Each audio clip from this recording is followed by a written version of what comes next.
નમસ્કાર દર્શક મિત્રો, જેમની પાસે રેશન કાર્ડ છે તેઓ રેશન કાર્ડની દુકાને જઈ ઘઉં, ચોખા, ચણા, તેલ વગેરે સસ્તા ભાવે સરકાર દ્વારા આપવામાં આવે છે। આ વસ્તુ લેવા માટે કૂપનની જરૂર હોય છે। આ કૂપન કઢાવવા માટે અંગૂઠો આપવો પડે છે।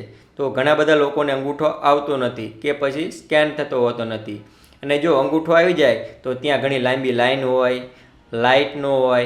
લાઇટ હોય તો ઇન્ટરનેટનો ઇસ્યુ હોય, આમ વ્યક્તિને ધક્કા ઉપર ધક્કા ખાવા પડતા હોય છે। આના કારણે સરકારે એક એપ લોન્ચ કરી છે જેનું નામ છે PNB ડિજિટલ રૂપી। આ એપના કારણે હવે તમારે અંગૂઠો આપવો નહીં પડે। જ્યારે વસ્તુ લેવા જાઓ ત્યારે તમારે સાથે આ મોબાઈલ લઈ જવાનો। તો મિત્રો, આ વિડીયોને તમારા ગ્રુપમાં વધુને વધુ શેર કરો, જેથી બધાને સાચી માહિતી મળતી રહે। તમે મારા ફેસબુક પેજને ફોલો ન કર્યું હોય તો ફોલો કરી લેજો, જેથી તમને આવી અપડેટ માહિતી મળતી રહે। તો મિત્રો, હવે આ એપનો યુઝ કઈ રીતે કરવો? તો મિત્રો, આ એપનો યુઝ કરવા માટે રજિસ્ટ્રેશન કરવું પડશે, અને આ રજિસ્ટ્રેશન કઈ રીતે કરવું એ હું તમને આગળ વિડીયોમાં બતાવીશ। તો વિડીયોને પૂરેપૂરો જુઓ, સ્કીપ ના કરો, અને કોઈ કાંઈ ન સમજાય તો કોમેન્ટ જરૂર કરો। તો ચાલો હવે આપણે આગળ રજિસ્ટ્રેશન કઈ રીતે કરવું તે સમજીએ। તો મિત્રો, હવે આપણે રજિસ્ટ્રેશન કરવા માટે મોબાઈલ સ્ક્રીનમાં જોઈએ તો સૌથી પહેલાં પ્લે સ્ટોર ઓપન કરો, ત્યાં સર્ચ કરો PNB ડિજિટલ, એટલે પહેલી જ એપ્લિકેશન આવી જશે PNB ડિજિટલ રૂપી। તો તેને આપણે ક્લિક કરી લો। હવે અહીંયા ઇન્સ્ટોલ બટન ઉપર ક્લિક કરી દો। જો તમારા મોબાઈલમાં પહેલેથી જ ઇન્સ્ટોલ હોય તો ડાયરેક્ટ ઓપન કરી લો। અહીંયા ઇન્સ્ટોલ થવાની પ્રક્રિયા ચાલુ થઈ ગઈ છે। તો મિત્રો, હવે આપણી એપ્લિકેશન ઇન્સ્ટોલ થઈ ગઈ છે। હવે આપણે તેને ઓપન કરીશું। હવે મિત્રો, જેવા એપ્લિકેશન ઓપન કરીશું તે એટલે આપણને ભાષા પૂછશે। બાય ડિફોલ્ટ ઇંગ્લિશ હોય છે, તમે હિન્દી કે ગુજરાતી પણ રાખી શકો છો। તો આપણે ગુજરાતી ભાષા સિલેક્ટ કરીશું અને પ્રોસેસ ઉપર ક્લિક કરીશું। હવે મિત્રો, તેનું લોગોવાળું પેજ આવશે। તો મિત્રો, અહીંયા પણ આપણે દાખલ કરો ઉપર ક્લિક કરી દઈશું। હવે તમને અહીંયા લોકેશન પરમિશન પૂછશે, જેને એલો કરી દઈશું। ફરીવાર દાખલ કરો ઉપર ક્લિક કરીશું। ત્યારબાદ નોટિફિકેશન પરમિશન પૂછશે, તેને પણ એલો કરી દઈશું। ત્યારબાદ કોલિંગ પરમિશન પૂછશે, તેને પણ એલો કરી દઈશું। ત્યારબાદ SMS પરમિશન પૂછશે, તો આ બધી પરમિશન એલો કરી દેવાની છે। હવે તમને ટર્મ્સ એન્ડ કન્ડિશનનું પેજ ઓપન થશે। હવે આ ટર્મ્સ એન્ડ કન્ડિશન બધી વાંચી અને નીચે સ્ક્રોલ કરીશું। જેવા સૌથી નીચે જતા રહીશું ત્યારે આપણે સ્વીકારો બટન ઇનેબલ થઈ જાય છે। તો સ્વીકારો બટન ઉપર ક્લિક કરી દઈશું। હવે મિત્રો, અહીંયા ડિજિટલ રૂપીનો એક લોગો દેખાય છે, જેને આપણે આગળ ક્લિક કરી દઈશું। છેલ્લે નોંધણી શરૂ કરો જેવું બટન આવે ત્યારે આપણે તેના પર ક્લિક કરી દઈશું, એટલે એક ઇન્ફોર્મેશન પેજ આવશે, તેને આપણે આગલો બટન ઉપર ક્લિક કરી દઈશું। તો મિત્રો, હવે અહીંયા તમને સિમ દેખાય છે, SIM 1। જો તમારા મોબાઈલમાં 2 સિમ હોય તો ત્યાં SIM 1, SIM 2 દેખાય છે। મારા મોબાઈલમાં એક જ છે એટલે SIM 1 એક જ આવે છે। મિત્રો, તમારું આધાર કાર્ડ જે મોબાઈલ નંબર સાથે લિંક હોય તે સિમ સિલેક્ટ કરવું। SIM 1માં હોય તો SIM 1 અને SIM 2 હોય તો SIM 2। તો આપણે SIM 1 સિલેક્ટ કરી લઈશું અને સિમ ચકાસો ઉપર ક્લિક કરી દઈશું। હવે થોડી કૃપા કરીને થોડી રાહ જુઓ, થોડી પ્રોસેસ થશે અને થોડી જ વારમાં તમારું સિમ ચકાસી લેવામાં આવશે। સફળતાપૂર્વક ચકાસી લેવામાં આવ્યું છે। તો મિત્રો, હવે આપણે ચાલુ રાખો ઉપર ક્લિક કરી દઈશું। જો તમારો સિમમાં કંઈ ઇસ્યુ હોય છે તો તમારે અહીંયા એરર આવશે, પણ તમારું સિમ જો મોબાઈલમાં જ હશે તો એરર આવશે નહીં। હવે ચાલુ રાખો ઉપર ક્લિક કરી દઈશું। તો મિત્રો, થોડી રાહ જુઓ। ત્યારબાદ હવે આ એપ્લિકેશન વાપરવા માટે તમારા મોબાઈલમાં પાસવર્ડ હોવો જરૂરી છે, પેટર્ન, ફિંગરપ્રિન્ટ વગેરે। તો મિત્રો, હવે આપણે આ પાસવર્ડને અહીંયા આપણે મોબાઈલ સાથે લિંક કરી દઈશું।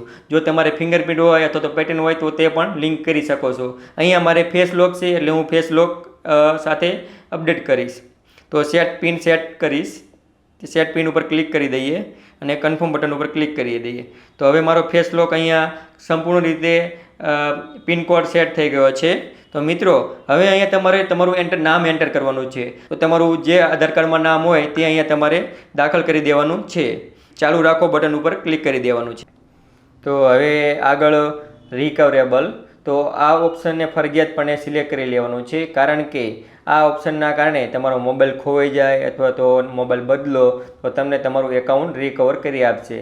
તો મિત્રો, આ ઓપ્શનને ફરજિયાતપણે સિલેક્ટ કરી લેવાનો છે અને આગળ વધો।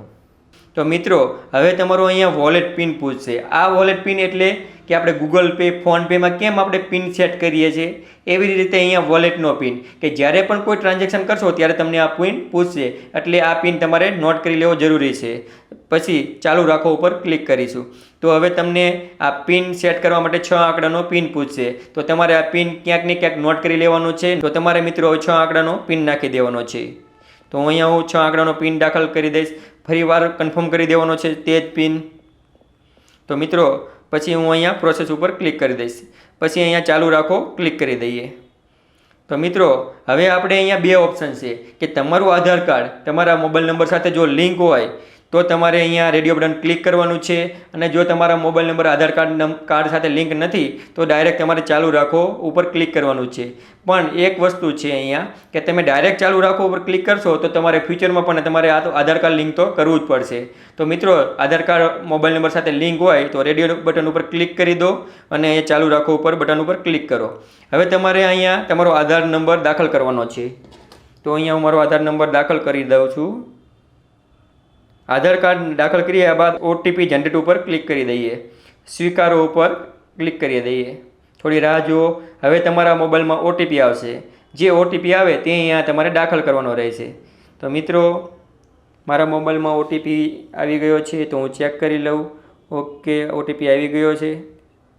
તો ઓટીપી નાખી અને ઓટીપી માન્ય કરો ઉપર ક્લિક કરી દઈએ. થોડી રાહ જુઓ. તો તમે જોઈ રહ્યા છો મારું વેરિફિકેશન થઈ રહ્યું છે. તો મિત્રો તમારી નજરની સામે જ તમારું કમ્પ્લીટ આપણું રજિસ્ટ્રેશન થઈ ગયું છે. તો અહીંયા તમને તમારી હોમ સ્ક્રીન આવી જશે. મિત્રો આમાં તમને કોઈ ઇસ્યુ હોય તો તમે જરૂરથી મને કોમેન્ટ કરી શકો છો. કે આ તો વાત થઈ કે રજિસ્ટ્રેશન, પણ હવે કે આપણે જ્યારે રેશન કાર્ડની દુકાને જઈએ તો ત્યાં શું પ્રોસેસ રહેશે. તો હવે પ્રોફાઇલ ઉપર ક્લિક કરીશું. હવે તમને બારકોડ દેખાશે. એ બારકોડની નીચે તમારે અપડેટ પ્રોફાઇલ નામનું એક ઓપ્શન રહેશે. અપડેટ પ્રોફાઇલ ઉપર ક્લિક કરીએ એટલે BCID પેજ ઓપન થશે. તો મિત્રો જે ગામમાં આ સુવિધા ચાલુ થઈ ગઈ છે તો ત્યાં તમને રેશન કાર્ડની દુકાને BCID આપવામાં આવશે, અને તે તમારે અહીંયા BCID દાખલ કરી અને સબમિટ બટન ઉપર ક્લિક કરી દેવાનું છે. હાલમાં મારા ગામમાં BCID અવેલેબલ નથી, એટલે કે આ સુવિધા અવેલેબલ નથી, તો અત્યારે હું આ નાખતો નથી. પણ ગમે ત્યારે આ સુવિધા અવેલેબલ થાય ત્યારે તમારે BCID નાખવાનો રહેશે. આ વિડીયોને તમારા ગ્રુપમાં વધુને વધુ શેર કરો, જેથી બધાને સાચી માહિતી મળતી રહે. તો મિત્રો તમે મારા ફેસબુક પેજને ફોલો ન કર્યું હોય તો ફોલો કરી લેજો, જેથી તમને આવી અપડેટ માહિતી મળતી રહે.